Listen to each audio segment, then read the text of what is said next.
नमस्कार।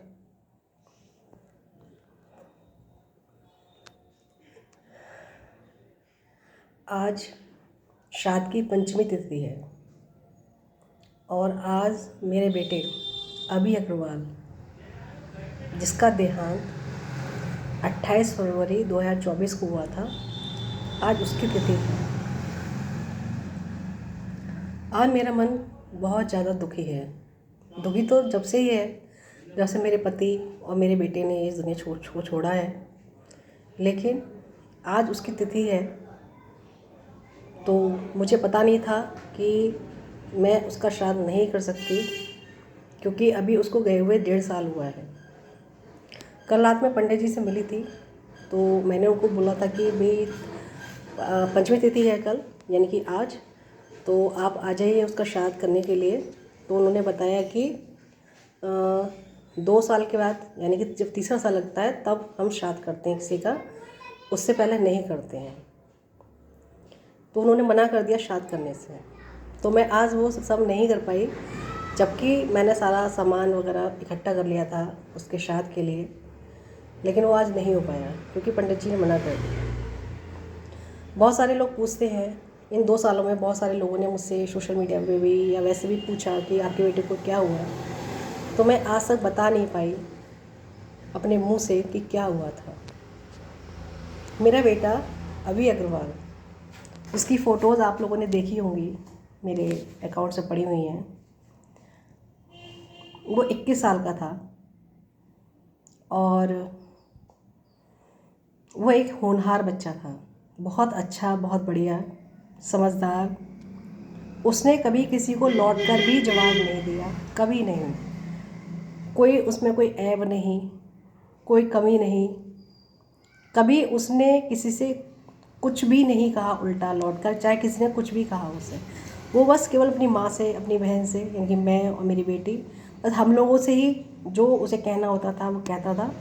अदरवाइज किसी से भी, ताई चाची या बाहर का कोई भी व्यक्ति अगर उससे कुछ भी कितना भी बोल जाए, उल्टा बोल जाए, गंदा बोल जाए, वो कभी लौट कर जवाब नहीं देता था।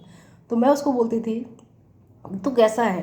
बाकी बच्चे अगर किसी से इस तरह से कोई बोल जाए तो वो लड़ेगा, झगड़ेगा, उल्टा बोलेगा, लेकिन तू किसी से कुछ भी नहीं कहता है, ऐसा क्यों है?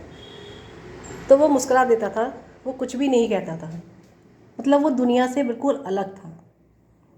जैसे दुनिया के नॉर्मल बच्चे होते हैं और बच्चे होते हैं, शैतानी करते हैं, हरकतें करते हैं, घूमते हैं, सारे शौक़ पालते हैं, लेकिन उसमें ऐसा कुछ भी नहीं था। मैं उसको बोलती थी, तू क्यों नहीं घूमने जाता कहीं, या तू किससे बात भी नहीं करता है, तेरा ऐसा कुछ है नहीं कि तू घूमे फिरे या कुछ भी करे जैसे और नॉर्मल बच्चे करते हैं। तो वो एक ही बात मुझसे बोलता था कि मम्मी, ये सब बेकार की चीज़ें हैं, टाइम वेस्टेज है, पैसा वेस्ट होता है इसमें, मुझे ये सब पसंद नहीं है। वो कुछ भी ऐसा नहीं करता था जो नॉर्मल मतलब जैसे शैतानी करते हैं बच्चे, हरकतें करते हैं, लड़ते हैं, झगड़ते हैं एक दूसरे से, फ्रेंड से या कुछ भी, वैसा कुछ नहीं करता था। वो एक अनोखा बच्चा था। मैं उसको बोलती तो दुनिया से बिल्कुल अलग है।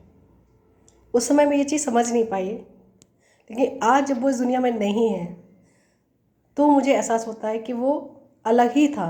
वो एक पवित्र आत्मा था, एक प्योर सोल, जो कुछ समय के लिए इस धरती पर आया, अपने जो भी उसका टाइम पीरियड था उसने उसको पूरा किया और वो यहाँ से चला गया। आज तक मुझे 1.5 साल में मेरे सवालों का जवाब नहीं मिला कि वो इतनी जल्दी क्यों इस धरती को छोड़कर चला गया, क्यों उसने मेरा साथ लंबे समय तक नहीं दिया। लेकिन मुझे अब समझ में आता है कि वो एक पवित्र आत्मा था। उसका कार्मिक पीरियड शायद इतना ही था, तभी वो इतने समय के लिए यहाँ रुका और उसके बाद वो यहाँ से चला गया। मैंने उसका एडमिशन एक ICSE बोर्ड स्कूल है बरेली में, GPM, उसमें कराया था ये सोच करके कि ये कुछ आगे जाके अच्छा करेगा, और वो उस ICSE बोर्ड के स्कूल में पढ़ा। लेकिन परिस्थितियाँ कुछ ऐसी हो गई कि मैं उसे आगे कुछ टेक्निकल नॉलेज वाले कोर्स में एडमिशन नहीं करा पाई। वो BTech करना चाहता था, IIT की वो तैयारी कर रहा था, लेकिन मैं फाइनेंशियल प्रॉब्लम की वजह से, क्योंकि मेरे हस्बैंड की तबीयत बहुत ख़राब हो गई थी, वो बीमार थे, तो इस वजह से फाइनेंशियल प्रॉब्लम की वजह से मैं उसको IIT नहीं करा पाई, जिसका मुझे हमेशा अफसोस रहेगा। वो कुछ अच्छा करना चाहता था अपनी लाइफ में, लेकिन वो नहीं कर पाया। वो बीएससी फाइनल ईयर के एग्ज़ाम उसने दिए थे, वो रिज़ल्ट का वेट कर रहा था। लेकिन अपने पापा की डेथ के बाद 7 अक्टूबर 2023 को मेरे हस्बैंड की डेथ हुई थी। उसके बाद से वो बिल्कुल टूट गया, क्योंकि उसने कभी किसी की डेथ नहीं देखी थी, वो भी अपने फादर की। उसने कभी नहीं सोचा था कि उसके फादर का साथ इतनी जल्दी छूट जाएगा।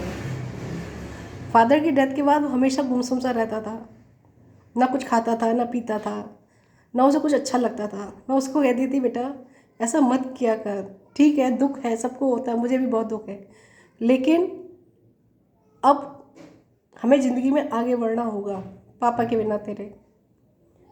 वो बहुत गुमसुम रहता था, परेशान रहता था। 7 अक्टूबर 2023 को मेरे हस्बैंड की डेथ हुई थी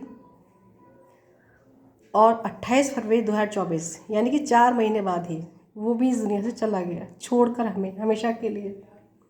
वो हमेशा मुझसे कहता था कि मम्मी मैं आपको छोड़कर अकेला कहीं नहीं जाऊंगा, बरेली से बाहर भी नहीं जाऊंगा, आप कैसे रहोगी मेरे बिना। लेकिन अब 2 साल होने वाले हैं, 1.5 साल हो चुका है, अब मैं कैसे रहूं तेरे बिना, कैसे। अब तो तू मुझे कहीं दिखाई नहीं देता, ना कभी सुनाई देती तेरी आवाज़, अब मैं कैसे रहूं तेरे बिना। लेकिन मुझ में हिम्मत नहीं है कि मैं ऐसा कुछ करूं कि मैं तेरे पास आ सकूं, लेकिन एक दिन हम ज़रूर मिलेंगे। और हर रोज़ हर पल मैं तुझे याद करती हूँ मेरे बच्चे, हर पल। और मैं उस दिन का वेट कर रही हूँ कि जब भगवान मुझे बुलाएंगे अपने पास और मैं तुझसे और तेरे पापा से मिल पाऊँगी। शायद वो दिन मेरी ज़िंदगी का सबसे खुशी वाला दिन होगा जब मैं इस दुनिया को छोड़ूंगी, क्योंकि मैं तुझसे मिलना चाहती हूँ, तेरे पापा से मिलना चाहती हूँ, जो मैं अभी नहीं मिल पा रही।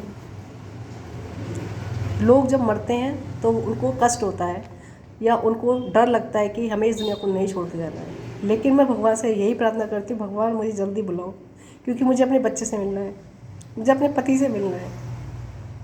मैं नहीं रह पा रही हूँ तेरे बिना। हर पल हर मिनट मुझे तेरी याद आती है। I really miss you, I love you. मैं तेरे बिना नहीं रह पा रही हूँ यार, मुझे अब कुछ भी अच्छा नहीं लगता है इस दुनिया में। आपको मैं मेरे जो भी वीडियोस फ़ोटो हैं उसमें मैं हंसती खेलती मुस्कुराती बातें करती हुई दिखाई देती हूँ, लेकिन ये तो आप भी जानते हैं कि एक हंसते हुए चेहरे के पीछे उसका दर्द वही व्यक्ति जानता है कि उसकी लाइफ में कितना दर्द है। वो हंसी मुस्कुराहट सिर्फ एक दिखावा है अपने गम को छुपाने के लिए, लेकिन एक पति के बिना रहना और ये अपने जवान बच्चे के बिना रहना कितना मुश्किल है, ये मैं समझ सकती हूँ। जिस पर बीतती है वही जानता है।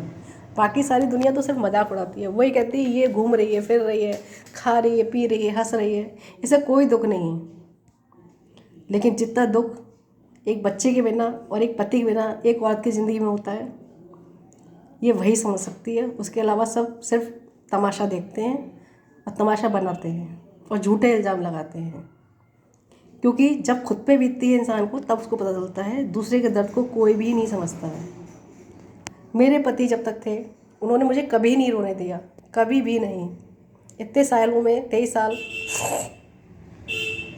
हो गए मेरी शादी को, 2 सालों की डेथ होने वाले हैं, यानी कि 21 साल तक वो मेरे साथ रहे। कभी मैं नहीं रोई एक भी दिन, हमेशा मैं हंसती रहती थी, मुस्कुराती रहती थी, खुश रहती थी। लेकिन जिस दिन से वो गए हैं और मेरा बच्चा गया है, उस दिन से मेरी ज़िंदगी में सिर्फ रोना ही रोना है, क्योंकि मुझे खुद ही कंट्रोल नहीं हो पाता। हर पल मुझे उन दोनों की याद आती है, उन दोनों की कमी हर पल महसूस होती है।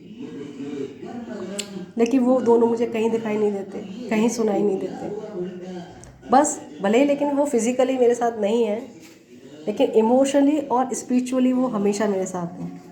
हमेशा वो मुझे गाइड करते हैं, मेरी हेल्प करते हैं, मेरे सपनों में आकर मुझे सांत्वना देते हैं और मुझे महसूस कराते हैं कि वो मेरे साथ ही हैं हमेशा। मैं हमेशा उनकी फ़ोटो मेरे कमरे में लगी हुई है, हमेशा मैं उनसे बातें करती हूँ और वो उनकी जो फ़ोटो है मुस्कुराते हुए है दोनों की, और मुझे ऐसा लगता है कि जैसे वो मेरे सामने ही बैठे हैं, वो कहीं नहीं गए हैं, वो इसी दुनिया में है, मेरे साथ हैं। फिज़िकली भले ही वो मुझे दिखाई नहीं दे रहे हैं, लेकिन इमोशनली एंड स्पिरिचुअली वो हमेशा मेरे साथ हैं, हमेशा मेरी हेल्प करते हैं हर मामले में, मुझे गाइड करते हैं हर मामले में, मुझे सही रास्ता दिखाते हैं कि मुझे क्या करना है क्या नहीं करना है। तो आज मैं वाकई में बहुत अपने आप को अधूरा टूटा हुआ महसूस कर रही हूँ। एक औरत जिसने खुद अपने हाथों से अपने पति की लाश को उठाया हो, उसके शरीर को उठाया हो, अपने जवान बच्चे के शरीर को उठाया हो, डेड बॉडी को उठाया हो, उस औरत पे क्या बीती होगी ये कोई नहीं समझ सकता। बाकी सब सिर्फ मजाक उड़ा सकते हैं, चाहे घर वाले हों चाहे कोई और हो, किसी के दर्द को कोई नहीं समझता है।